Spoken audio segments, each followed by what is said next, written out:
Buenas tardes, maestra y compañeros. Somos el equipo 3, conformado por Ivette Segura, Andrea Viveros y su servidora Carmen Villanueva. El día de hoy vamos a presentar el artículo titulado Bioestimulación y biorremediación de recortes de perforación contaminados por hidrocarburos. Siguiente. Hola chicos. Un minuto. Hola a todos, vamos a poner atención, vamos a empezar con el equipo 3, luego el 1 y el 8. Hice esa modificación porque el equipo 8 hace rato me comentó un problema. Entonces, nada más hicimos un cambio. 3, 1, 8. Esperando que sus dos compañeros del 8 puedan exponer, si no ya nada más será la compañera Ana quien dará el seminario. Entonces, ahora sí, los dejo continuar con el artículo. Siguiente. El artículo es parte de la Revista Internacional de Contaminación. Por otro lado, aquí se presentan los nombres de los autores del artículo, el cual se llevó a cabo en la Universidad Autónoma de Tamaulipas por parte de la Facultad de Ingeniería. Por parte de lo que es el resumen, pues se menciona que en primer lugar la problemática que se encuentra son los grandes recortes de perforación contaminados por hidrocarburos que se generan por la extracción de gas natural, generalmente en la cuenca de Burgos. Ante esto, pues se realizaron dos ensayos utilizando tres tipos de suelo de Tamaulipas, los cuales estarán en mezcla con los recortes contaminados, esto para conocer lo que es la capacidad que tienen para realizar la descomposición de los hidrocarburos y pues así lograr la biorremediación. También es importante, los tres tipos de suelo, antes de mezclarse, se va a evaluar lo que es la bioestimulación de microorganismos en suelo mediante la adición de nitrógeno y fósforo. Siguiente. Bueno, tenemos que la excavación para la extracción de gas natural genera grandes cantidades de recortes de perforación contaminados con hidrocarburos.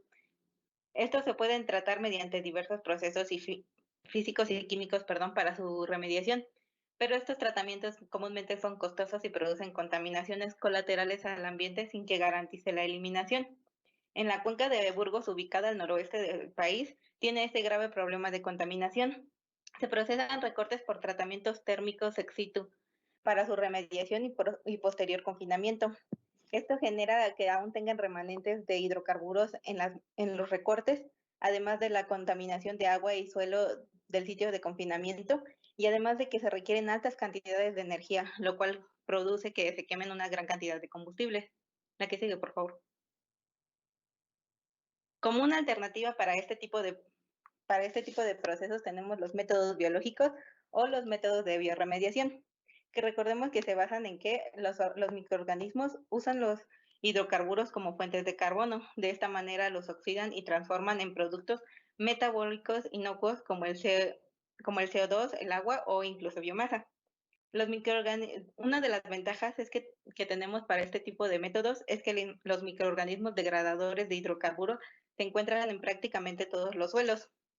Además de que la biorremediación, en comparación con otros métodos, es fácil, efectiva desde el punto de vista ambiental, no presenta riesgos para la salud, tanto para flora y fauna como para humanos, y no necesitan tratamientos posteriores. Para que se lleve a cabo de manera efectiva la biorremediación, los microorganismos deben de disponer de la cantidad adecuada de nutrientes, sobre todo fósforo y nitrógeno, por lo cual se necesita añadir estos elementos en los suelos que son pobres en ellas a fin de aumentar la actividad de la microbiota en el suelo. A esto es a lo que llamamos bioestimulación. La que sigue, por favor. Por lo tanto, el objetivo fue ensayar tratamientos de bioestimulación en los recortes de perforación con la aplicación y el mezclado del suelo, pero también, como ya lo mencionamos, con la adición de nutrientes con el fin de la descomposición de estos hidrocarburos y reducir su concentración. ¿Cómo saber qué concentración es aceptable? Pues se basan en dos condiciones. En la primera es que sea un nivel tolerable para el cultivo de maíz y también que sea aceptable por la norma oficial mexicana 138 Semarnat SSA 1-2012, donde nos mencionan los límites máximos permisibles de hidrocarburos en suelos y también los lineamientos para el muestreo en la caracterización y especificaciones para la remediación. Todo esto, obviamente, con el objeto de conformar pues, un método completo de biorremediación y eficiente para esos recortes contaminados con hidrocarburos. Siguiente. El proceso se llevó a cabo mediante incubaciones de estas muestras de suelo con recortes de perforación, para posterior colocar estas muestras dentro de las celdas de biorremediación instaladas como se muestra en la figura 1, con la finalidad de inducir, así también como poder evaluar la bioestimulación, obviamente para lograr la biorremediación. Por último, también se sembraron plantas justamente para poder observar la respuesta que tiene el cultivo a la biorremediación. En la figura 1, como pueden observar, se encuentran las celdas de biorremediación. Las dimensiones son de 1 por 1.2 por 0.4 metros y si notan, pues están cubiertas interiormente con estas láminas de polietileno negro, tanto en el fondo como en las paredes. Esto es para poder evitar la filtración de los hidrocarburos. Las celdas están construidas con bloques de cemento y también de arena de dimensiones de 0.4 por 0.15 por 0.20 metros. Siguiente. Como todo trabajo de campo, pues obviamente se realiza una descripción de la zona de estudio. Los recortes de perforación contaminados se obtuvieron de una planta de tratamiento de residuos peligrosos, Recotec. El suelo utilizado para preparar las mezclas son de 3 sitios. El primero es de un terreno semidesértico con vegetación natural y 2 suelos agrícolas denominados la nutria y la posta. Así se obtuvieron pues sus características físico-químicas. En la tabla 1 pues podemos ver que se encuentra el sitio, la textura, el pH, la conductividad eléctrica y el carbono orgánico total. Cabe destacar que estos tipos de suelo pues no tienen que tener ningún, pues no deben de presentar contaminación con hidrocarburos. A comparación, por ejemplo, en la tabla 2, que podemos observar que mostraron un alto contenido de hidrocarburos, así como alto nivel de sales solubles y un pH alcalino. Siguiente, por favor. Para el ensayo 1, el tiempo de incubación fueron de 13 meses para evaluar la capacidad del suelo agrícola, específicamente de posta, para inducir la descomposición de hidrocarburos. Como se observa en la tabla 1, se consideraron 4 tratamientos por 3 repeticiones. En el tratamiento 1 está el suelo agrícola de posta, que se llama testigo, bueno, no nombraron, es el testigo. El tratamiento 2 se llenó con el suelo del recorte impregnado de hidrocarburos. Por otro lado, los tratamientos 3 y 4 fueron ya la mezcla con un 40% del suelo agrícola y el volumen restante es con perforación, con los suelos de perforación, en el tratamiento 3 sin nitrógeno y fósforo y ya en el tratamiento 4 con la adición de esos nutrientes. Para el ensayo 2, se colocó igual suelo agrícola de sitio posta en una celda para representar lo que es el tratamiento testigo. En lo que es el segundo tratamiento fueron recortes de perforación contaminado y en lo que corresponde a tratamiento 3, pues la mezcla del suelo posta con los recortes. El 4, 5 y 6, pues ya son las mezclas de los diferentes tipos de suelo con los recortes, con la adición de nitrógeno y fósforo. Dentro de las características del ensayo 1 y 2 es que en el suelo y el recorte se dejaron primero reposar sin humedecerse por 15 días. Después de esos 15 días, pues ya se mezcló bien y se añadió el nitrógeno y fósforo. Por parte de esta adición que acabo de mencionar, se agregó 6.94 kilogramos de urea y 1.74 kilogramos de fosfato diamónico. Se mantuvo una humedad del 50%, del porcentaje, perdón, por 13 meses. Se removió una vez dentro de la celda, esto con el fin de favorecer la aireación. También se midió la concentración de hidrocarburos, que más adelante lo van a explicar.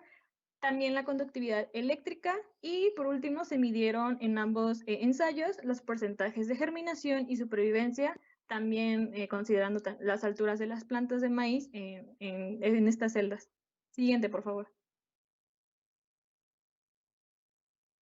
Para los resultados obtenemos que en el ensayo 1, que fue el efecto del suelo y nutrientes, nitrógeno y fósforo en la descomposición de hidrocarburos en los recortes de perforación, se evaluaron y cuantificaron la reacción a 3 procesos. El primero fue el contenido de hidrocarburos y el tiempo de incubación. Como observamos en la figura 2, se muestra el contenido de hidrocarburos en todos los tratamientos al inicio, en la gráfica A, a los 6 meses en la gráfica B y a los 12 meses en la gráfica C después de la incubación en la celda. Podemos observar que a los 6 meses la cantidad de hidrocarburo disminuye significativamente en todos los tratamientos, aunque el tratamiento que contiene únicamente recortes probablemente se debió a la volatilización natural del hidrocarburo. Según la NOM 138, que ya se mencionó anteriormente, establece los límites máximos permisibles de hidrocarburos para suelos agrícolas. Este límite nos dice que es de 3.000 miligramos de hidrocarburo por kilogramo. Y podemos observar que en la muestra donde no se enriqueció el suelo con nutrientes, aún tenemos un valor de 10.000 miligramos por kilogramo en los primeros 6 meses, con lo cual aún tenemos un valor muy por encima de la norma oficial mexicana. Por otro lado, tenemos que el suelo enriquecido con los nutrientes de nitrógeno y fósforo, en los 6 meses llegó casi al límite máximo permisible con 3.500 miligramos por kilogramo, lo cual nos indica que la actividad de los microorganismos aumenta cuando añadimos estos nutrientes al suelo. Observamos que a los 12 meses el suelo enriquecido con nutrientes descendió hasta un límite de 2.700 miligramos, comparado con las otras dos muestras que contenían hidrocarburos, siendo esta la única que al lapso de 12 meses llegó hasta un límite máximo permisible.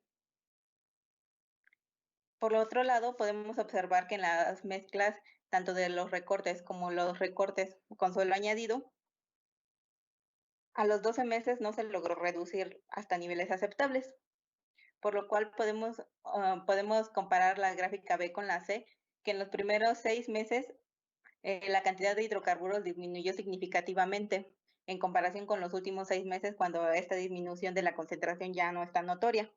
Entonces podemos observar que la bioremediación de recortes contaminados con hidrocarburos se logra en un poco más de 6 meses, siempre y cuando se cuente con las condiciones necesarias. Esto hablando de la agregación de los nutrientes. La que sigue, por favor. El segundo parámetro que se midió fue la conductividad eléctrica por tiempo de incubación de los recortes de la perforación. Todas las muestras de suelo, excepto el que únicamente contenía suelo, que es el que llamamos testigo, tenían alto contenido de sales, mayormente de calcio y de magnesio, por lo cual tenían altos valores de conductividades eléctricas.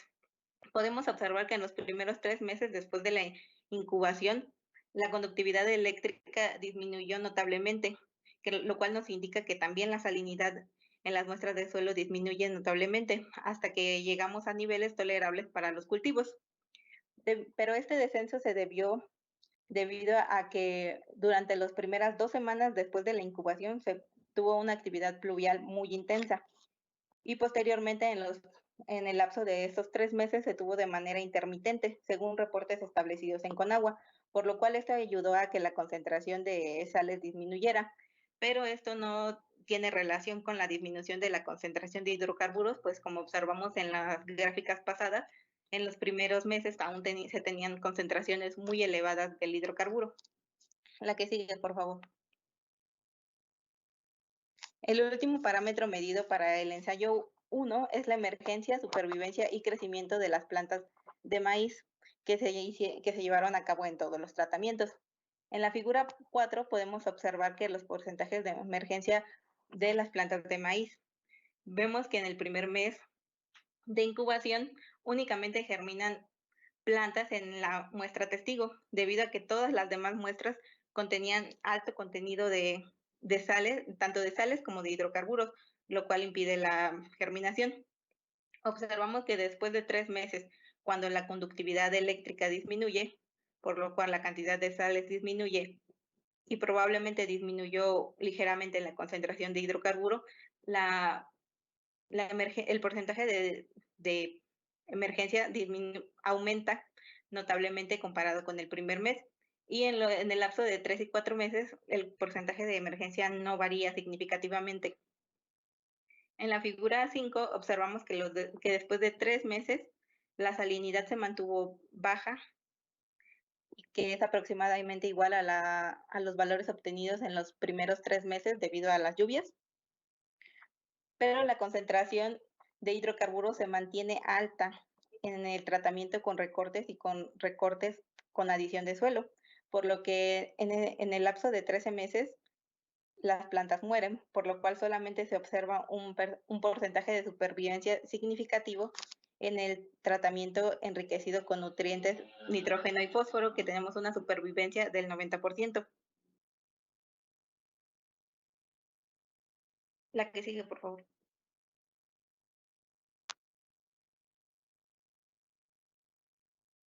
Ay, voy. Ay, ya me escuché, es que no podía prender el micrófono, perdón. Con respecto a los resultados obtenidos del contenido de hidrocarburos para el segundo ensayo, donde se compararon 3 suelos en la bioremediación de recortes de perforación contaminados con hidrocarburos, se puede observar en la figura 6 cómo al inicio del periodo el contenido de hidrocarburos en las mezclas, estas mezclas, los que tienen los suelos adicionados con recortes y nutrientes, estos 3, sus valores eran pues de alguna forma bastante altos, oscilaban entre los 11.000 a 14.000 miligramos de hidrocarburos por kilogramo, y que en el lapso de, o sea, estos fueran como al tiempo cero, y en el lapso de 6 meses este contenido de hidrocarburos descendió hasta valores tolerables por el cultivo de maíz, aproximadamente entre 2.000 y 4.500 miligramos de hidrocarburo por kilogramo. En esta misma figura, en la figura B, se observa que los menores contenidos de hidrocarburos se lograron en las mezclas de recortes con los suelos Nutria y en la planta Recotec como resultado de los 6 meses de incubación. Sin embargo, en un periodo mayor, aproximadamente de 12 meses, como se vieron en las figuras anteriores, el nivel de hidrocarburos descendió hasta aproximadamente 2.746 miligramos de hidrocarburo por kilogramo. Y pues estos valores entran dentro de las normas que mencionamos de la norma, perdón, que mencionamos al inicio, dentro del límite máximo permisible de 3.000 miligramos de hidrocarburo por kilogramo. Este valor de 2.746 miligramos de hidrocarburo por kilogramo se observaron en las mezclas de recortes con el suelo posta. Ahora bien, en la tabla número 5 se presentan los datos de emergencia, supervivencia y crecimiento del cultivo de maíz sembrado en mezclas de recortes contaminados y suelos de los sitios Planta Recotec, Nutria y Posta después de 6 meses de incubación de las mezclas en condiciones de bioestimulación con humedad, nutrientes de nitrógeno y fósforo y aireación. Como se puede observar, las plántulas de maíz emergieron al 100% en el suelo sin contaminar. Pero que, bueno, esta emergencia se redujo a la mitad cuando las mezclas se incubaron sin la adición de nitrógeno y fósforo. Esto indica que la descomposición de hidrocarburos no se efectuó de manera satisfactoria debido a que los microorganismos presentes en el suelo no tuvieron los nutrientes esenciales para realizar el proceso, y se deduce, por tanto, que si estos nutrientes no se adicionan a las mezclas de suelo y recortes, la bioremediación es muy lenta. Por otro lado, en la figura 7 se muestra que a pesar de que en las mezclas de recortes con el suelo posta, donde el contenido de hidrocarburos era aproximadamente de 4.500 miligramos de hidrocarburo por kilogramo, permaneció por arriba de lo que establece la norma, las plantas de maíz tuvieron un crecimiento similar al de aquellas que crecieron en la mezcla de Nutria y a la planta de Recotec, lo que significa que las plantas de maíz toleran la presencia de hidrocarburos en una concentración de hasta 4.500 miligramos de hidrocarburo por kilogramo. Por lo tanto, se concluye que los 3 suelos estudiados, se concluye que los 3 suelos estudiados contienen los microorganismos necesarios para llevar a cabo la descomposición de los hidrocarburos contenidos en los recortes de perforación, y que los 3 suelos provenientes del estado de Tamaulipas, que fueron los que se analizaron, estos siempre y cuando fueran, estos previamente mezclados e incubados, se pueden utilizar para inducir la bioremediación de recortes contaminados con hidrocarburos, siempre y cuando se realice la bioestimulación de los microorganismos de suelo, manteniendo condiciones satisfactorias de humedad, aireación y disponibilidad de nutrientes como fueron el nitrógeno y el fósforo. Y eso sería todo de nuestra parte. Esta es la referencia del artículo que utilizamos.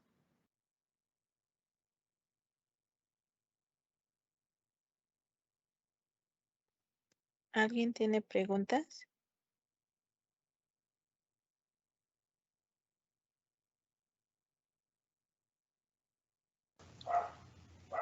No, era conductividad. Adelante, Regina, al equipo. Ajá. No me quedó un poco claro cómo afectó la lluvia a, creo que, no me acuerdo si era la conductividad o a la concentración de hidrocarburo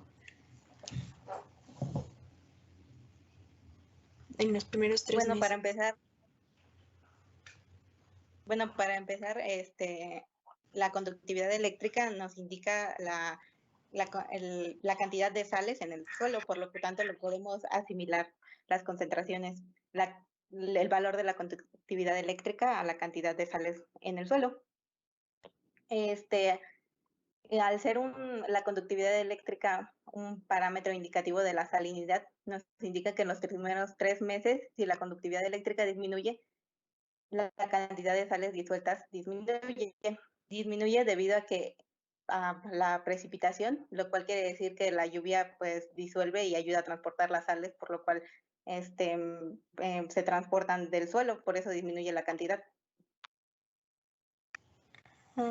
Pero, por ejemplo, pues solamente disolvería las sales, pero como tal no el hidrocarburo, y el hidrocarburo no estaría como igual influyendo en la conductividad. Porque finalmente... Pues no mencionamos que por la lluvia haya disminuido el hidrocarburo, pero en ese tiempo, debido a que ya se inició pues la actividad de los microorganismos, probablemente disminuyó la concentración, pero no tiene necesariamente relación.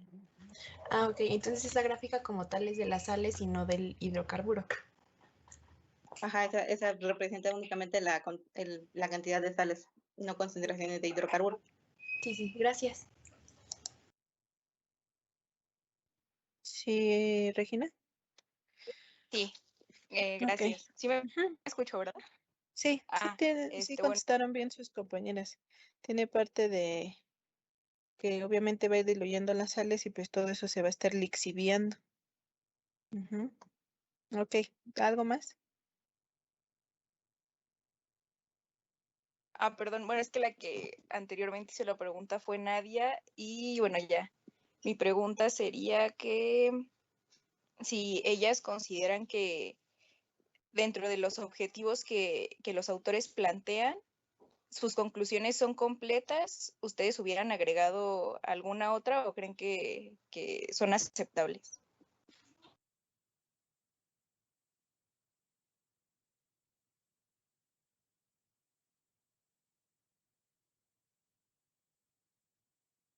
Pues, ay, perdón.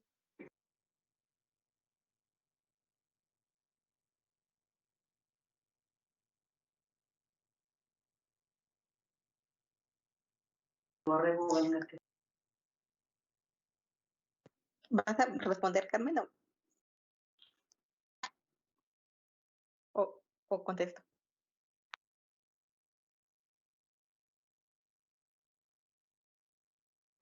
Perdón, es que tengo mucho ruido. ¿Puedes contestar?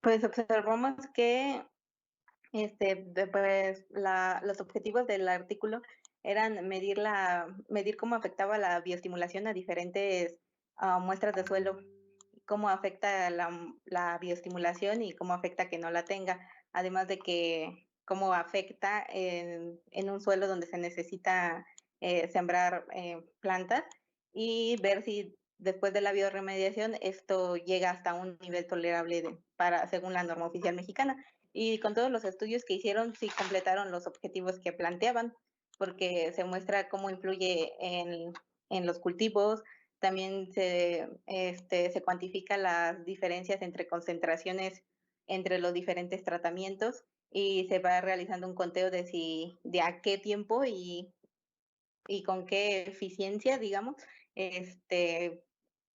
se reduce la concentración hasta el nivel que ya está establecido.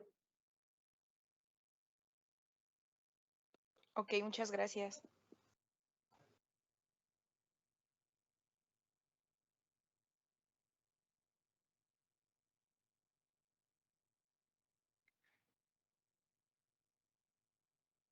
¿A ustedes les gustó el artículo, chicas, del equipo? Sí, de hecho también, bueno, a mí particularmente me gustó y creo que fue algo que también comenté con mis compañeras, porque de alguna forma también tuvo relación con otra materia que llevamos, que justo hicimos como una práctica donde se observaba como el efecto que tenían como de alguna forma algún contaminante en el crecimiento o germinación de las plantas, entonces verlo representado como a esta escala fue interesante también de ver.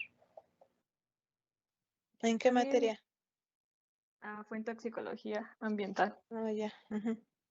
Bueno, y Perdón. también parte, sí, maestra, de lo que nos llamó la atención es de que, como lo mencionábamos bueno, lo mencionaba en la clase pasada, pues en este caso con la bioestimulación, pues estamos trabajando con microorganismos autóctonos. Entonces, no tenemos que preocuparnos por buscar, por investigar qué microorganismos tenemos que adicionarle, y pues por medio de la bioestimulación sería un poquito más fácil llevar a cabo pues la bioremediación de una forma pues sencilla. Y pues claro, esto tiene que ser como una ventaja pues en cuestión de costos, porque los tratamientos, como mencionábamos al principio en la introducción, físicos y químicos, pues son un poquito más caros, y aparte de que pues nos traen como consecuencias pues secundarias, ¿no? Y que tenemos que también tratar. Entonces creo que sí.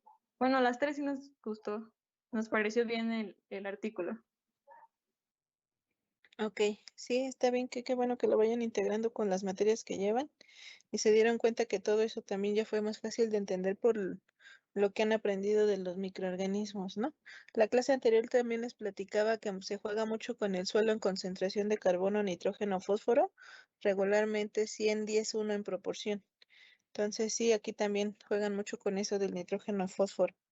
Y así es más fácil trabajar con microorganismos que ya están ahí, nada más estimularlos, lo que también hablábamos en la clase anterior, la bioestimulación, para que ellos hicieran lo que normalmente hacen viviendo ahí, ¿no? Nada más quisiera corregirles unas cosas. Bueno, un detalle de la presentación. Me da gusto que ustedes, no sé si lo hicieron porque no se dieron cuenta o lo hicieron a propósito, de cambiar el título de tablas. Bueno, me refiero a ponerle tabla. ¿Lo hicieron Sí. inconscientemente o lo hicieron conscientemente? Inconsciente, yo De creo. hecho, sí, Porque en el artículo los manejan como cuadros, como ¿no? De cuadros, sí. hecho, ahí les digo que hay diferentes niveles de revistas, porque también, aunque sean cosas sencillas, también empiezan las exigencias desde ahí. Si ustedes buscan artículos en revistas de gran impacto como Nature y estas, siempre van a encontrar el título como tabla, y en el artículo lo tienen como cuadro. Entonces, lo correcto es decir tabla, y por eso preguntaba, ustedes aquí en la presentación sí lo ponen como tabla, pero cuando estamos hablando de un artículo, digo ahorita porque estamos haciendo completo el seminario del artículo, y cuando los utilicen de referencias o así que vayan a poner alguna imagen, siempre respeten como viene en el artículo. He ahí la importancia también de seleccionar buenos artículos en revistas de alto impacto, para que no haya este tipo de cuestiones, ¿no? Entonces son cosas que tal vez digan, ay, decía cuadro y por tabla. No, créanme, son importantes si es que quieren ser, pues si es que quieren hacer las cosas bien, punto, no hay más. Entonces nada más eso, ¿sale? Vámonos con el siguiente equipo, que es el equipo 1. Gracias, chicas. Ya son las Gracias. 6:01. Listo.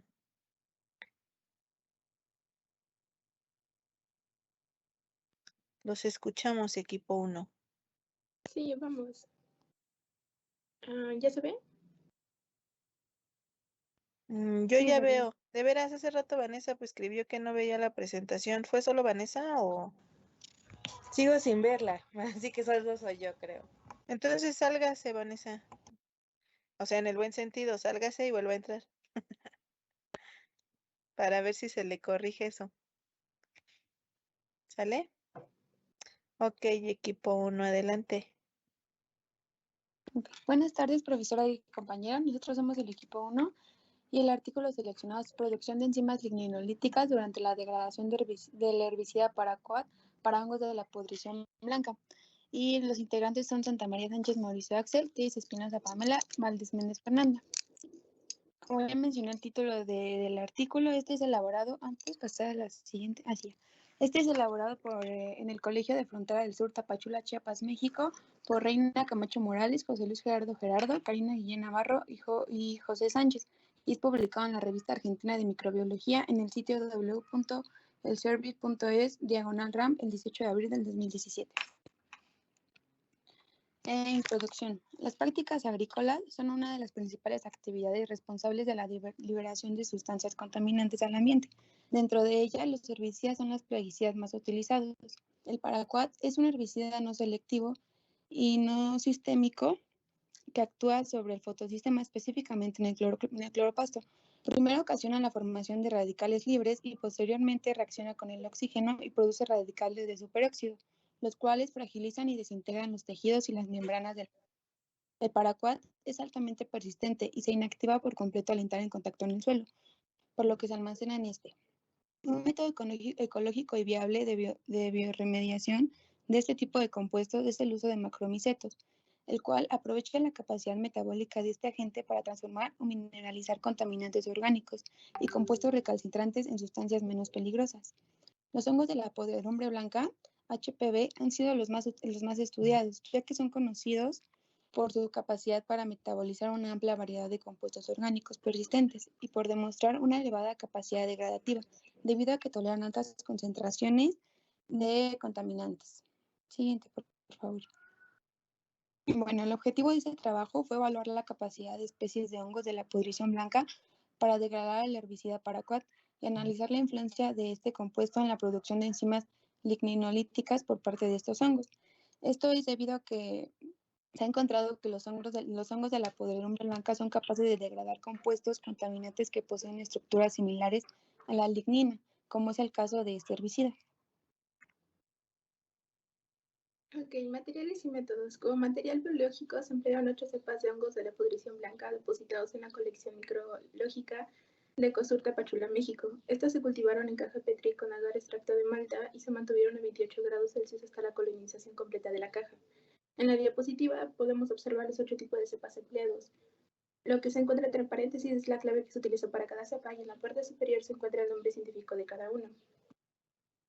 Como segundo punto, se realizó la determinación de la tasa de extensión radial. Para esto se colocó un disco de agar con micelio en el centro de una caja Petri con un mínimo de sales y peptona más diferentes concentraciones de paraquat, las cuales se muestran en las diapositivas. Se realizaron 3 réplicas por tratamiento y se incubaron a 28 grados Celsius. Ahora, para sacar el valor de la tasa de extensión radial, se midió el crecimiento micelial a las distintas concentraciones hasta la colonización completa de la caja y la tolerancia de los HPV al paraquat se determinó sobre la base de la ausencia o presencia del crecimiento micelial a las concentraciones del herbicida. Cultivos de HPV medio líquido con paraquat. Posteriormente, se realizó esto en base a los resultados obtenidos en el punto anterior y se prepararon preinóculos de las cepas que se mostraron tolerantes, los cuales se muestran en la diapositiva en la parte inferior. Las condiciones a las que se realizó el preinóculo se encuentran a un costado de cada figura de las cepas, así como el tiempo de cultivo a la cual cada cepa se encuentra a la mitad de la fase exponencial del crecimiento. Ahora, transcurrido el tiempo, el micelio producido en los preinóculos se filtró y trituró en 30 mililitros de agua destilada estéril. Posteriormente, se inocularon. 1 mililitro de la suspensión antes mencionada se inoculó en matraces Erlenmeyer con 30 mililitros de suspensión de MMSP. Después de 3 días de inoculación, se agregó paraquat a diferentes concentraciones como se muestra en la diapositiva. Esta concentración se determinó luego del cálculo de concentración mínima inhibitoria. Finalmente, se realizaron muestras por triplicado días posteriores a la inoculación, exactamente 3, 6, 9, 12 y 15 días posteriores.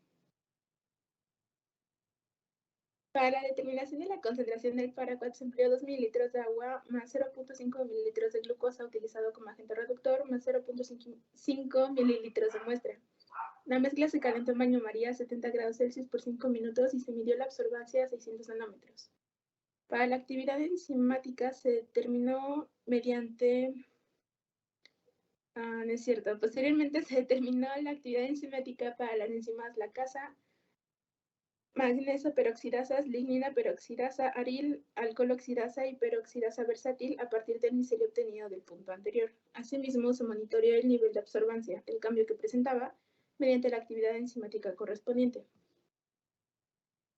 Para la degradación se prepararon preinóculos de las cepas que mostraron mayor degradación del compuesto y mayor actividad enzimática, las cuales son las que se encuentran en la diapositiva. Estos preinóculos se mantuvieron a 28 grados Celsius en agitación constante a 125 revoluciones por minuto y el tiempo de cada cepa varió. Por ejemplo, para Polyporos tricholoma, el tiempo de incubación fue de 5 días, mientras para que Deconica citrispora fue de 13.5 días. Transcurrido el tiempo, el micelio producido se filtró y se inoculó 1 mililitro de este en matraces Erlenmeyer en 30 mililitros de Kirk y se colocó en agitación de 125 revoluciones por minuto a 28 grados Celsius en un cuarto de incubación. Finalmente, se filtró cada caldo de cultivo y a cada matraz se le agregó 50 miligramos sobre el litro de paraquat y se mantuvo a 125 revoluciones por minuto a 28 grados Celsius por 24 horas y se midió la degradación del compuesto mediante el método de Kesari. Muy bien, como mencionó mi compañera, en primer lugar lo que se hizo fue realizar la serie de cultivos de las distintas cepas, pero mi compañera mencionó de que estas cepas lo que se hizo fue medir la tasa de extensión radial.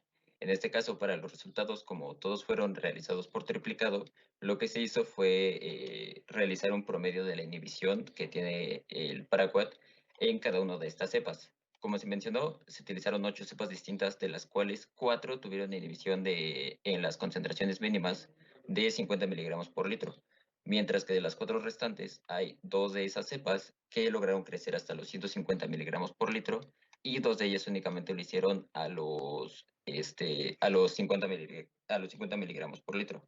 Entonces, esto es un punto de partida, ya que a partir de esto funciona como para observar la viabilidad que tiene cada uno de estos cultivos y así poder pasar una etapa posterior. La que sigue, por favor. Entonces, una vez que se tuvieron estos resultados con las cepas y que se realizaron los inóculos, se midió en primer lugar la degradación del paraquat, esto en periodos de 3 en 3 días, desde los 3 hasta los 12 días, en donde se demostró que la cepa SS77, también conocida como la de citroespora, y la SS58, también conocida como la P. tricoloma, fueron las que tuvieron el mayor porcentaje de degradación. A los 12 días, la SS77 tuvo aproximadamente un 46% de degradación del paraquat, mientras que la SS58 tuvo aproximadamente un 34%. Entonces, algo importante de aclarar es de que también aquellas cepas que pudieron crecer hasta los 150 miligramos por litro, se les agregó una concentración de 75 miligramos por litro de paraquat, mientras que aquellas que únicamente pudieron crecer hasta los 50 miligramos por litro, se agregó una concentración de 25 miligramos por litro. Ahora, una vez que se midió que se midió la degradación, lo que se midió fue la producción de biomasa, en donde lo que se observa es de que todas tienen un crecimiento de biomasa, a excepción de la SS77. Esta fue la única que tuvo una tuvo una reducción de su biomasa. La que sigue, por favor. Posteriormente, lo que se hizo fue la medición de las actividades de las enzimas. Se presentan únicamente los resultados tanto de la enzima lacasa como de la enzima manganeso peroxidasa, en donde se demuestra que la SS77, a pesar de ser la que tiene un mayor porcentaje de degradación de paraquat, es la que tiene una menor actividad de la enzima tanto lacasa como manganeso peroxidasa. Entonces, esto se puede ver explicado ya que, si recuerdan, también se estaba haciendo la medición de la actividad de otras enzimas como la lignina peroxidasa, la arilalcohol oxidasa o la peroxidasa versátil. Entonces, el hecho de que esta tenga menor actividad tanto de la casa como de la manganeso peroxidasa puede significar que, a pesar de no haber sido reportada, también puede haber una mayor actividad de estas enzimas. O también se ha demostrado que también hay otros compuestos intercelulares, como lo es el citocromo P450, que puede ayudar en la degradación de estos compuestos. La que sigue, por favor. Ahora, por último, lo que se hizo fue la degradación de paraquat en un medio de cultivo libre de células de las dos cepas que tuvieron la mayor actividad, que fue la Citrospora y la Tricoloma. En este caso, en un tiempo de 24 horas, se demostró que la cepa Tricoloma no tiene ninguna degradación, mientras que por el contrario, la Citrospora, en un lapso de 24 horas, se demostró que fue capaz de degradar hasta un 44% de paraquat en este medio, que pues es adicionado con un medio Kirk. La que sigue, por favor. Perdón, es que tenía que poner el micrófono. Ok, durante la primera fase del trabajo se seleccionaron cepas de hongos de la pudrición blanca que fueron tolerantes al paraquat. Sin embargo, el crecimiento micelial se vio afectado en la mayoría de las cepas evaluadas a las concentraciones de paraquat elegidas, dando así 4 cepas tolerantes al paraquat. Estas cepas lograron crecer a 50, 100 y 150 miligramos sobre litro. Por ello, podemos decir que el comportamiento de los aislados, es decir, de las cepas analizadas, es característico, ya que al aumentar las concentraciones del xenobiótico, el paraquat, el crecimiento micelial se ve inhibido. Las 4 cepas que fueron tolerantes al paraquat son las que se muestran en la diapositiva. Sin embargo, Deconica, Citrispora y Cylindrobasium leaf pudieron crecer en presencia de 50 miligramos sobre litro del herbicida, mientras que las otras cepas restantes lograron crecer hasta 150 miligramos sobre litro. Al evaluar sus actividades enzimáticas y su capacidad para degradar el paraquat, se tuvo que una de las 4 cepas no degradó el herbicida, mientras que las otras 3 tuvieron niveles de degradación del 25 al 50%. En un estudio que estuvimos revisando, se evaluó la degradación de fenantreno y se obtuvo un incremento significativo del porcentaje de degradación. En el artículo mencionan que, tomando esto como referencia, aquí utilizaron mediadores redox como agentes que aceleran la biodegradación. Por ello, se puede considerar emplear mediadores redox para intentar mejorar los porcentajes de degradación del paraquat. Cepas de HPV con mayor degradación de paraquat. Las 3 cepas que presentaban la mayor degradación corresponden a especies poco estudiadas en el ámbito de biodegradación de recalcitrantes. De Polyporus trichomloma existe un reporte de decoloración de remazón brillante de Air Blue. Es importante mencionar que 2 de las 3 cepas con las que se obtuvo mayor degradación de paraquat nunca habían sido estudiadas anteriormente como potenciales biodegradadoras. Por lo tanto, es el primer reporte utilizando la Deconica citropoda y la Cylindrobacillus leaf para este fin. Siguiente, por favor. Ahora bien, de actividad enzimática, en un estudio previo se encontró que el aumento de la actividad enzimática a la caza es inversamente proporcional a la producción de biomasa en presencia de herbicida paraquat, por lo que se registró la producción de biomasa de cada una de las cepas de HPV. Deconica citrispora mostró una disminución de su biomasa durante la degradación. Obtuvo el porcentaje... Ay, perdón. Deconica citrospora mostró una disminución de su biomasa durante la degradación. Obtuvo el porcentaje de degradación más alto tras los 12 días de cultivo, por lo cual se propone que la degradación del compuesto no depende directamente del crecimiento del hongo, sino de la secreción de enzimas extracelulares. Para las 2 cepas restantes en el cultivo con paraquat, mostraron un aumento en la actividad enzimática lactasa y actividad manganeso peroxidasa, MNP, durante los 12 días de crecimiento. Este incremento de la actividad puede deberse a que los compuestos o contaminantes actúan como inductores de la producción enzimática. Ahora bien, por esta misma presencia de la enzima manganeso peroxidasa y a las condiciones de crecimiento y al comportamiento del medio, se atribuye la baja o nula actividad de enzimas ligninolíticas de tipo peroxidasas, ya que no se favoreció la secreción de las enzimas en el medio extracelular.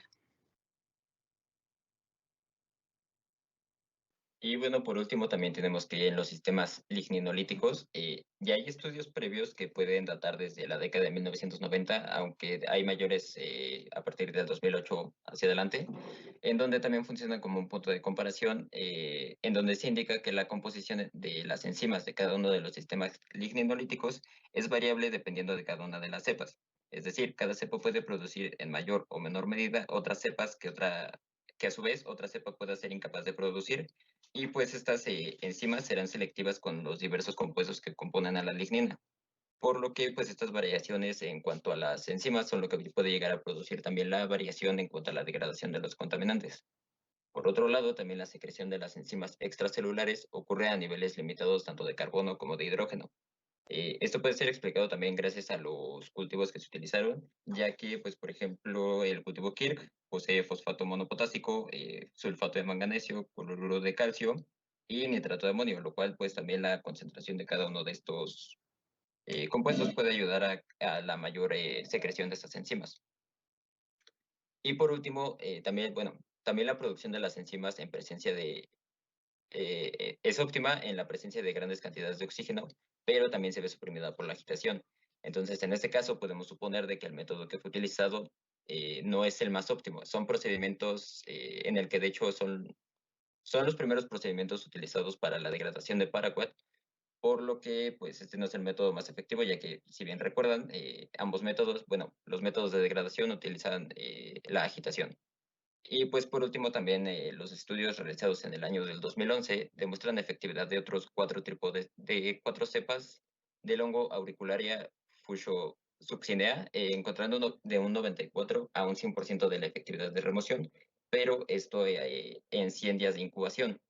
Esto, bueno, es contrastado con nuestro artículo, ya que este tiene un 44% de su efectividad, pero únicamente en 24 horas. Entonces, pues este método, como se dijo, puede que no sea el más efectivo y pues a lo largo del tiempo se pueden ir desarrollando mejores procedimientos. Y bueno, la que sigue, por favor. Y pues bueno, finalmente, como una conclusión, estas 8 cepas únicamente 4 son viables, de las cuales únicamente 3 tienen una degradación de paraquat. Algo que cabe resaltar es de que la cepa en la que no se observa ningún tipo de degradación, sí tiene, pero es realmente mínima, es menor al 1%, por lo que también aquí se puede intuir la actividad de otros tipos de sistemas, bueno, de sistemas intracelulares, como lo puede ser, y se mencionó los citocromos, los cuales también pueden ayudar a la degradación del herbicida. Y pues estos no dependen del crecimiento del hongo, ya que como se vio, pues la SS77, que es la citoespora, tiene una disminución en cuanto a su biomasa, pero aún así sigue siendo la más efectiva. Y pues bueno, estos hongos pueden haber sido seleccionados, ya que también hay estudios previos en donde se demuestra que este tipo de hongos han sido eficientes para la degradación de otros contaminantes como fenantreno o el DDT. La que sigue, por favor. Y eso sería todo por nuestra parte. Yo no cargo. Ok, eso sería todo. Gracias por su atención. Ok, ¿preguntas? Ahí les van mis aplausos. Aquí están. ¿Preguntas? Gracias, profesora.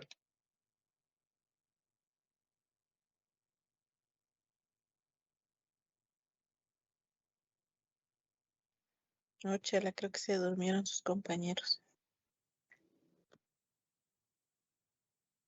Ya, listo, Vanessa.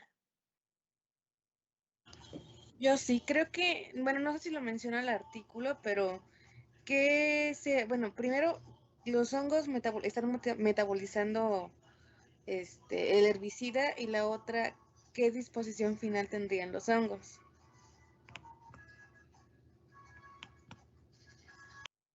¿Cuál fue la primera pregunta? Es que no la escuché bien, disculpa. ¿Me escuchan? Es que no sé si está prendido o apagado mi micro.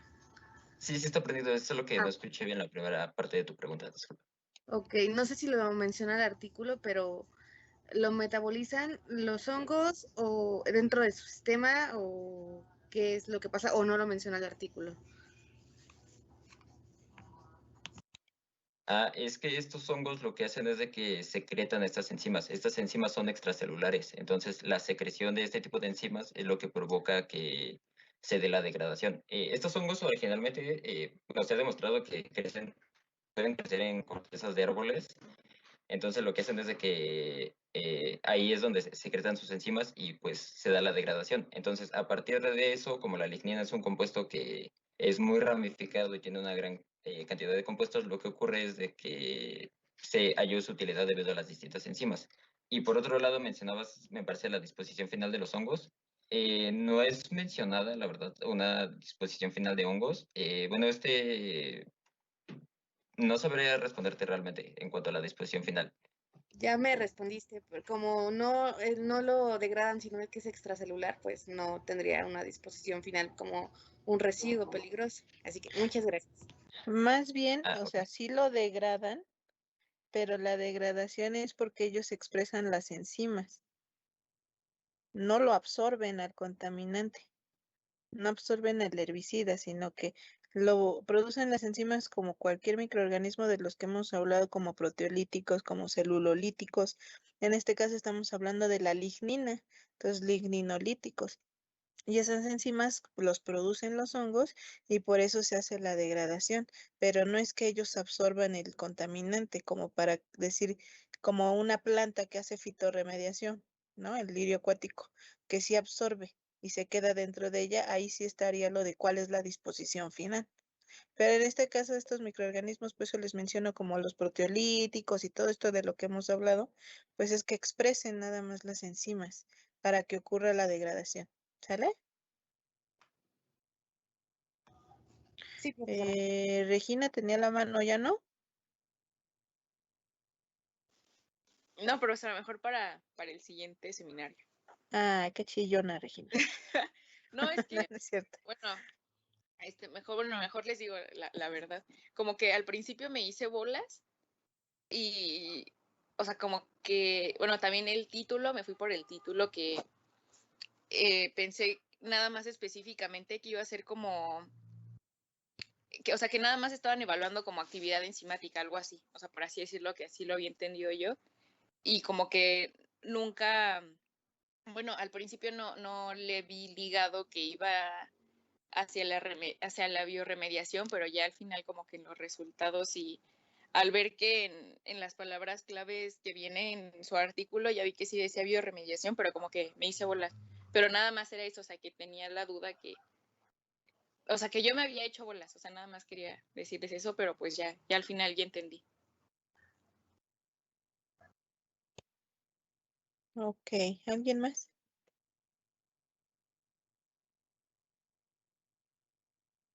Yo solo quería preguntar de cuando Axel empezó a dar los resultados que mencionaste que era como otro método. No sé si puedes repetir por qué, porque me perdí en esa parte de por qué cambia el método.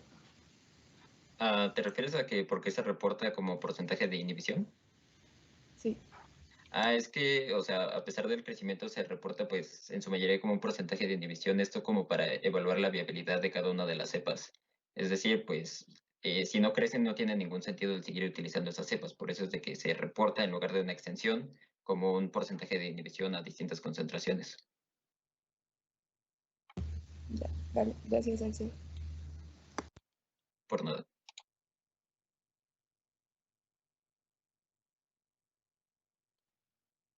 Ok, ¿por qué escogieron ese artículo, chicos? ¿Fue el primero que encontraron? ¿Se los pasaron? ¿Les gustó? ¿Trabajan con hongos? Porque sí, porque va mucho de la mano con microbiología y al igual que mis otras compañeras, pues también nos favorece mucho en la parte de la toxicología. Bueno, de hecho, es como juntar las dos materias. Y pues si ya tenemos el conocimiento de toxicología y de microbiología, pues se nos hizo más sencillo pues seleccionar este artículo en el que podríamos entenderle mejor.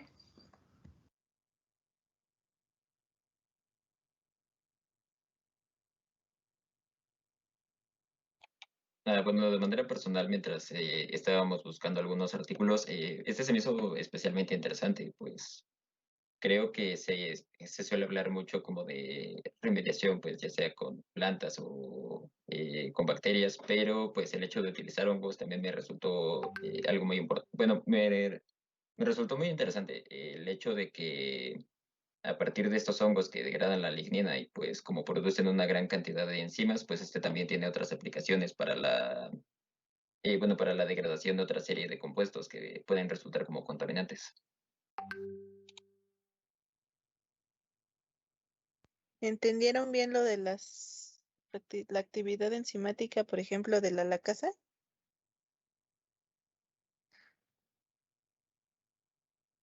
O ya no investigaron más sobre las rutas metabólicas en las que participan, pueden también estar esas enzimas.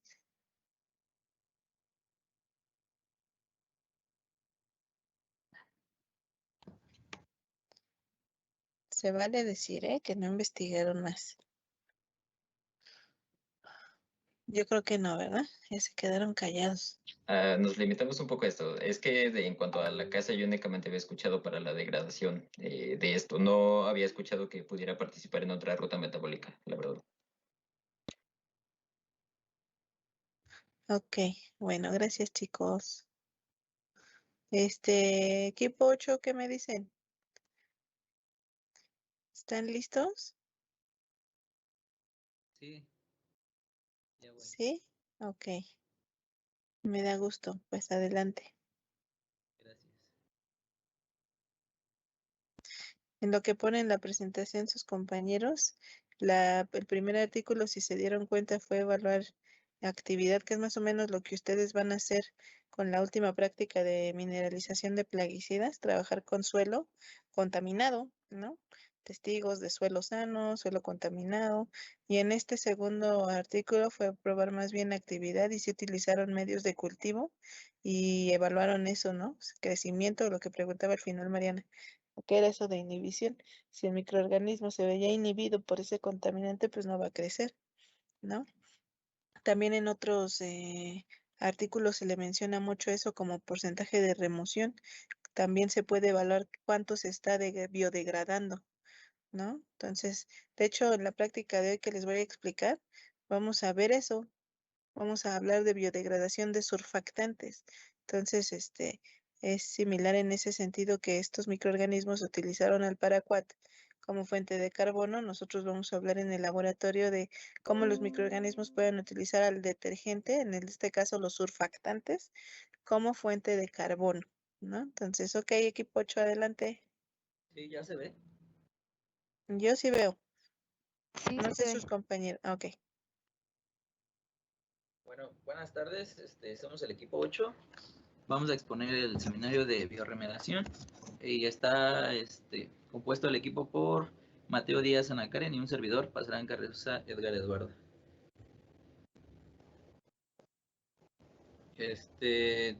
Bueno, lo sacamos de la revista de Biología Marina y Oceanografía, el volumen 53. Fue publicado en abril del 2018 y lleva por título Crecimiento y capacidad de bioremediación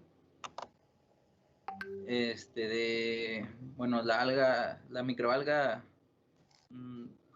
Crolera vulgaris, cultivada en aguas residuales generadas en cultivo de pez dorado Seriola lalandi. Y bueno, fue escrito por Roberto Ramos y Roberto Pizarro.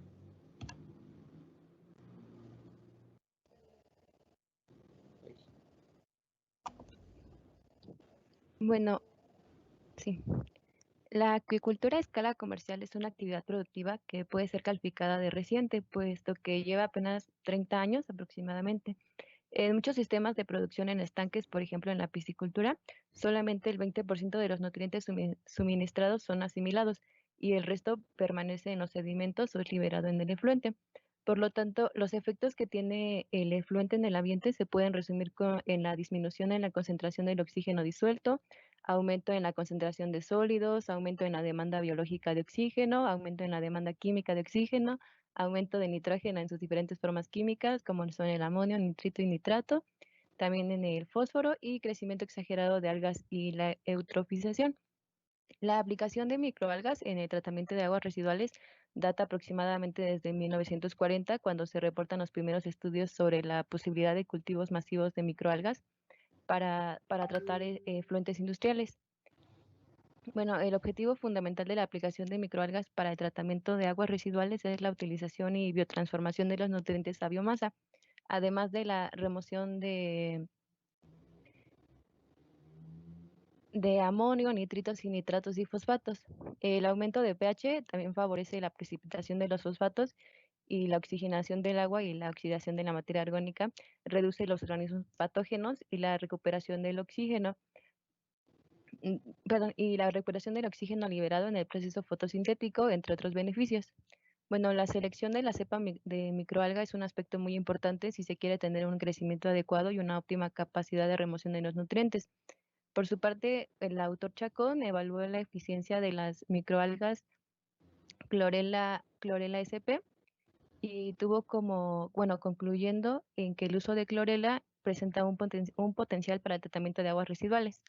Y bueno, como el resumen de nuestro artículo, se evaluó el crecimiento y la eficiencia de remoción de nutrientes disueltos por la microalga Chlorella vulgaris, utilizando el efluente generado por la producción de Seriola lalandi. En un periodo de estudio de 8 días, se evaluaron condiciones experimentales dentro del laboratorio y en condiciones fuera del laboratorio, utilizando una concentración inicial de Chlorella vulgaris de 2.06 por 10 a la 6 células por mililitro. En la determinación del crecimiento y remoción de nutrientes se utilizaron 2 estanques cilíndrico-cónicos de 50 litros de capacidad. Siguiente, por favor. Y bueno, el estudio se realizó en las dependencias del Laboratorio del Cultivo de Microalgas de la Facultad de Ciencias del Mar y de Recursos Biológicos en la Universidad de Antofagasta, en Chile, y la microalga Chlorella vulgaris fue obtenida del cepario que mantiene el Laboratorio de Cultivos de Microalgas.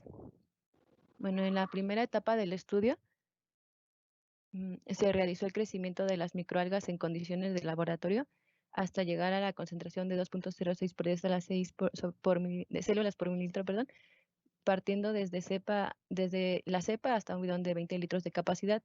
Esto para alcanzar la concentración de microalga deseada.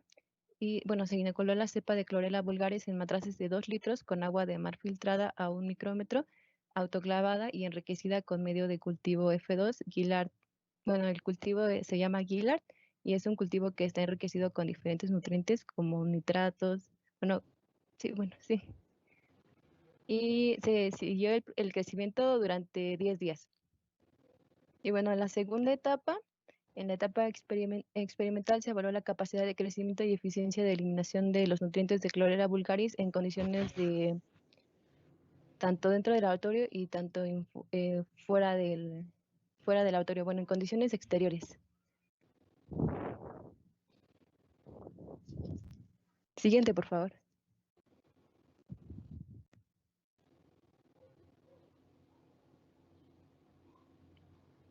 Bueno, el efluente utilizado en esta etapa se obtuvo a partir del cultivo de reproductores del pez dorado Seriola lalandi. En el cultivo se mantenían 12 reproductores con un peso promedio de 15 kilogramos en un estanque de 180 metros cúbicos, alimentados con pellet comercial para salmones, y el efluente fue obtenido de la cámara de drenaje de los estantes del cultivo mediante una bomba sumergible y almacenado en un estanque de 2.500 litros. Y bueno, desde allí se bombearon 264 litros y se realizó un tratamiento del efluente, el cual fue filtrado a 1 micrómetro, desinfectado con cloro y posteriormente tratado con tiosulfato de sodio para neutralizar el cloro antes de ser empleado en el estudio. Bueno, posteriormente se hizo la determinación del crecimiento y, como ya habíamos mencionado, fueron en 2 estanques cilíndrico-cónicos de acrílico transparente de 50 litros, pero nada más se utilizó un volumen de 44 litros. Posteriormente ese efluente se llevaron a 6 estanques, 3 se utilizaron en condiciones de laboratorio y 3 en condiciones de exteriores, y también se utilizó como control es agua de mar procesada enriquecida con medio de cultivo general F2, que, como pueden observar en la figura 3, tiene estos componentes en el medio de cultivo. Bueno, posteriormente de ahí, para el conteo de las células se utilizó el método de reencuentro celular mediante la cámara de Neubauer. Se llevó 1 mililitro de efluente y, como pueden observar, esta es la cámara y se va a observar en el microscopio, y se necesita un contador para que no podamos, para empezar a contar las células, bueno, las microalgas, y no perder o quitar la vista de nuestro microscopio. Bueno, se utilizó para esto en el conteo un microscopio óptico Olympus modelo 21C21 con un aumento de 40x para la cuantificación y la concentración celular. Y se utilizó la siguiente relación, donde C es el número de células por cuadro en 1 milímetro de medida. Posteriormente,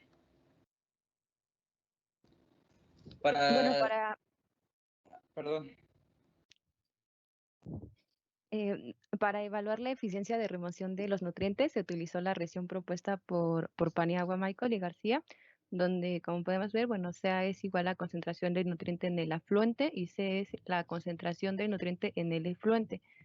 Y para la determinación de la eficiencia de remoción de nutrientes se extrajeron muestras de 50 mililitros cada 2 días de cultivo para luego ser centrifugadas a 2000 revoluciones por minuto en una centrífuga Eppendorf. Y bueno, el sobrenadante se analizó en el Laboratorio de Análisis Químicos del Departamento de Ciencias Acuáticas y Ambientales utilizando espectrofotómetros y se aplicó el análisis de varianza nova de una vía para determinar diferencias significativas en los resultados de crecimiento y eficiencia de remoción. Cuando ya se habían verificado estas diferencias significativas, también se aplicó una prueba de Tukey al 95% de confianza.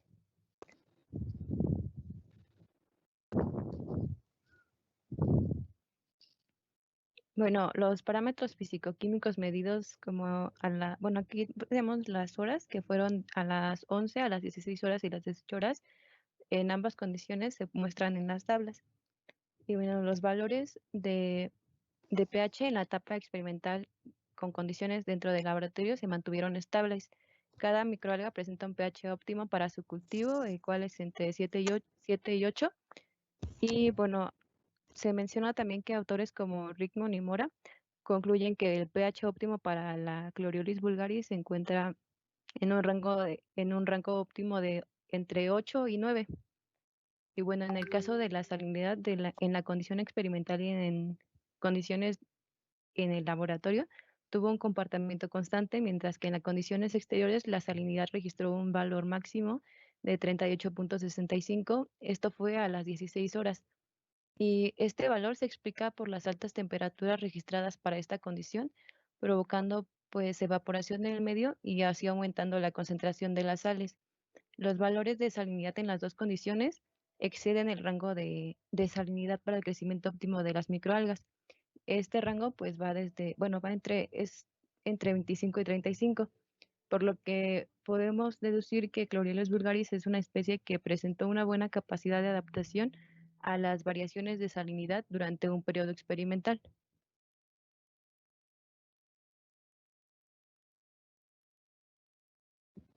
Bueno, aquí podemos observar la intensidad de luz en las diferentes horas del día. En la primera es en condiciones en el interior, en el laboratorio. Podemos observar que no hay tantas variaciones. Y en la figura de abajo, la intensidad, bueno, en condiciones exteriores. En las diferentes horas, pues la intensidad sí se ve pues muy extensa, o pues como se puede observar las diferencias en estas tablas de la intensidad de luz. En este caso, bueno, la condición experimental a lo largo es un proceso que se hizo un promedio. Se llevó un promedio de 15.79 milimoles metros cuadrados por segundo. Y en la conexión experimental en el exterior se registraron que los valores más elevados de intensidad de luz fueron entre las 11 y 13 horas. El rango óptimo para la temperatura para las microalgas se sitúa entre los 18 grados y 25. Se observa que la microalga fue capaz de crecer en un rango de intensidad de 58 58 y 576 milimoles metros cuadrados sobre segundo. Y lo que explica que a intensidades de luz alta tuvo un crecimiento superior. Como se puede ver en la gráfica, en el control y en el influente, ¿no? Es la gráfica de abajo.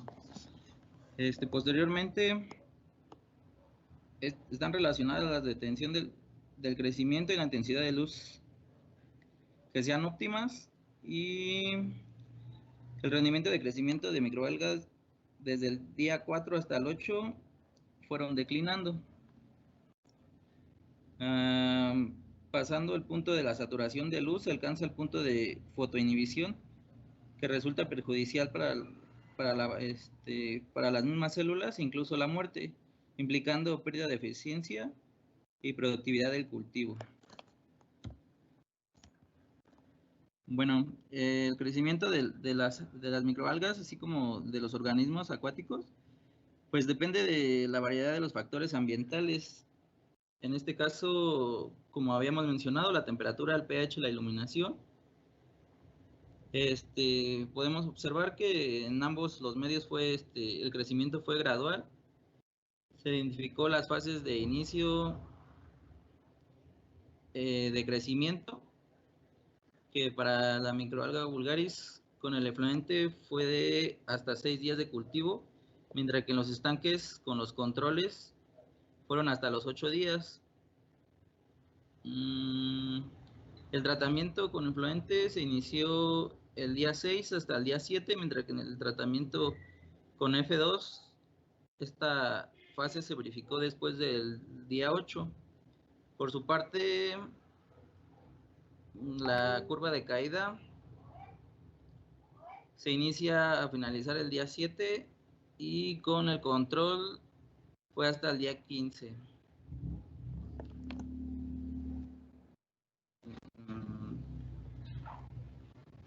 Bueno, con los datos se elaboró una ecuación de regresión, como lo que podemos ver que es lineal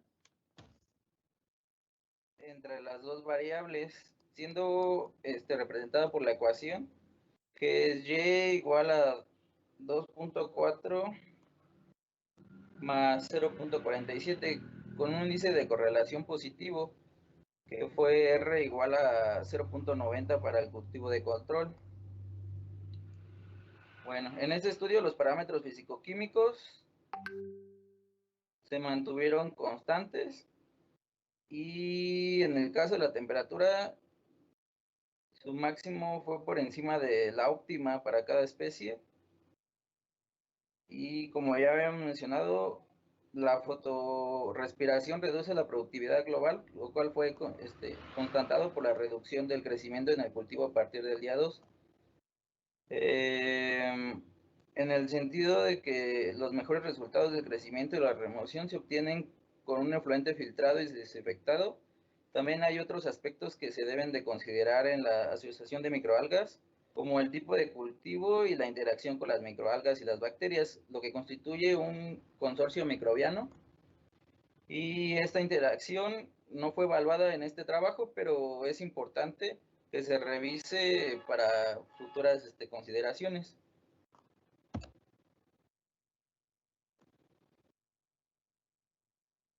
Bueno, respecto a los resultados de remoción, como podemos observar, nuestra primera gráfica es de remoción de nitrito.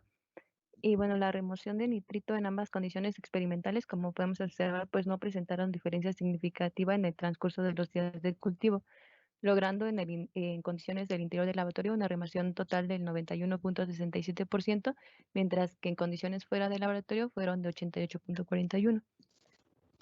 En la remoción del nitrato se observaron diferencias significativas a partir del día 13 en adelante. Bueno, esto ya viendo como que en la segunda gráfica que podemos observar, que ya es de nitratos, a partir del día 3 ya se observan diferencias y, bueno, para ambas condiciones, y los niveles de nitrato en el interior del laboratorio registraron una baja significativa durante los días de experimentación, logrando una remoción total de 57.47, mientras que en las condiciones al exterior el comportamiento de la remoción pues fue oscilante.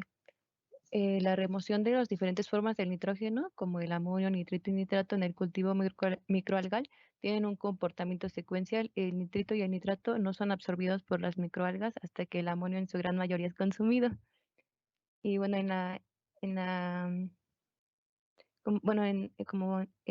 podemos observar, la reducción del nitrito y el nitrato comenzó a partir del día 2 con valores de 17.68% para el nitrito y de 35.05% para el nitrato.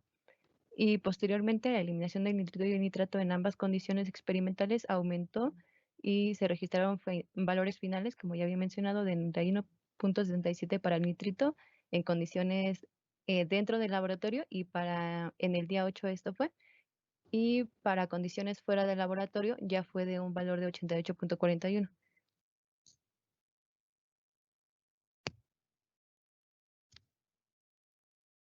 Bueno, respecto al porcentaje de remoción del amonio, en el día 2, ambas condiciones experimentales presentaron diferencias significativas, registrando la condición en laboratorio con un 21.48% de remoción y en el exterior un valor máximo de remoción de este nutriente que fue de 42.22%. Después del día 2, los valores no fueron registrados por el método analítico utilizado y puesto que ya tenían menor lectura, que era de 0.02 miligramos. Por su parte, la remoción del fosfato en ambas condiciones igualmente fueron graduales, sin registrar diferencia significativa, y en la condición de laboratorio se alcanzó una remoción máxima de 75.78 en el día 6, y mientras que en la condición en el interior se alcanzó el mayor valor de remoción en el día 8 de 65.78%.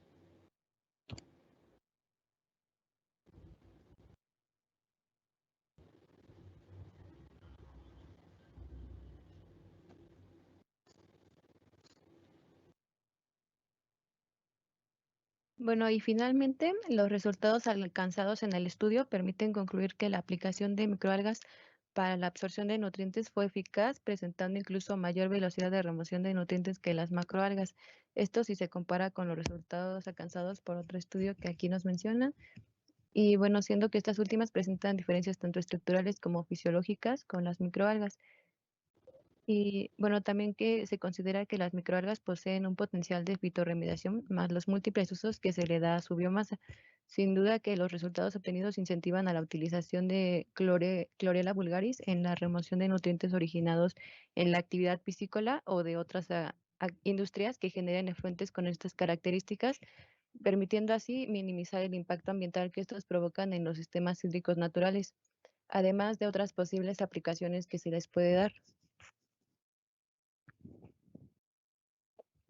Y ya eso sería todo. De nuestra parte sería todo, y ¿tienen alguna pregunta? Híjole, ok. A ver, chicos, preguntas.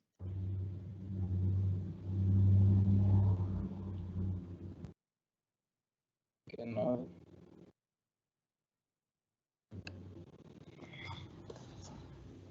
Bueno, y nosotros escogimos este estudio porque lo sentimos que iba relacionado con nuestro seminario pasado acerca del ciclo del nitrógeno.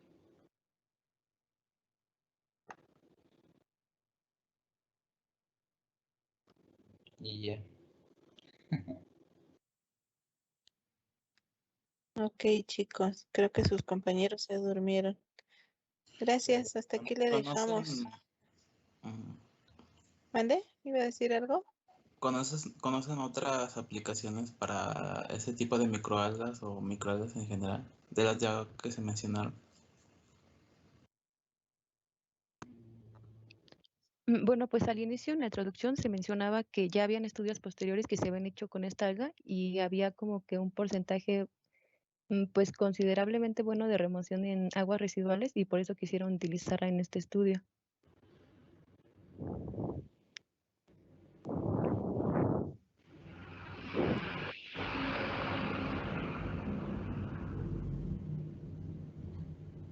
Pues cabe mencionar que también es como un proceso que ayuda, pero antes el efluente debe de ser tratado. Debe de haber un pretratamiento de efluente para poder pues que haya buena eficiencia de la remoción.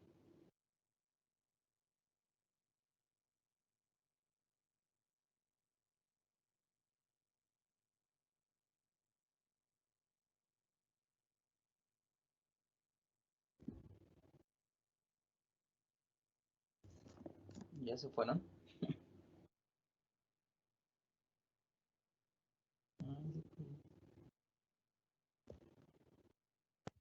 Regina tiene su mano levantada.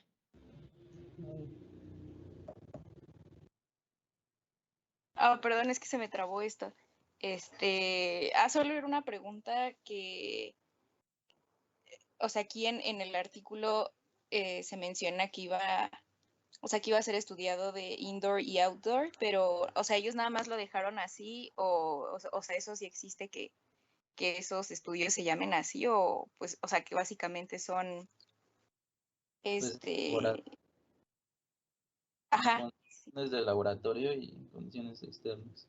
ajá, pero bueno, lo que tenía duda era que por qué, o sea, lo habían dejado así ellos, o sea, en el artículo ya cuando, o sea, bueno, pues está en español el artículo, ¿no? Pero, o sea, ¿por qué creen que hayan dejado eso así? O bueno, yo no sé si así esté bien dicho y que así se escriben los artículos. Bueno, pues la verdad yo también cuando lo vi me quedé pensando que porque lo habían puesto así y busqué como que las condiciones indoor y outdoor, pero realmente no me salió nada como tal cual eso. Entonces por eso cuando nosotros mencionábamos solamente lo decíamos con condiciones al interior del lavatorio o con condiciones al exterior del lavatorio, porque pues igual no estábamos seguros si esa era como que las palabras correctas para pues para referirnos a esas condiciones.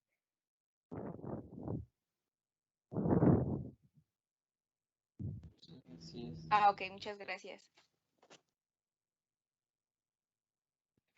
Chicos, vamos a dejarlo hasta aquí. Gracias al equipo 8.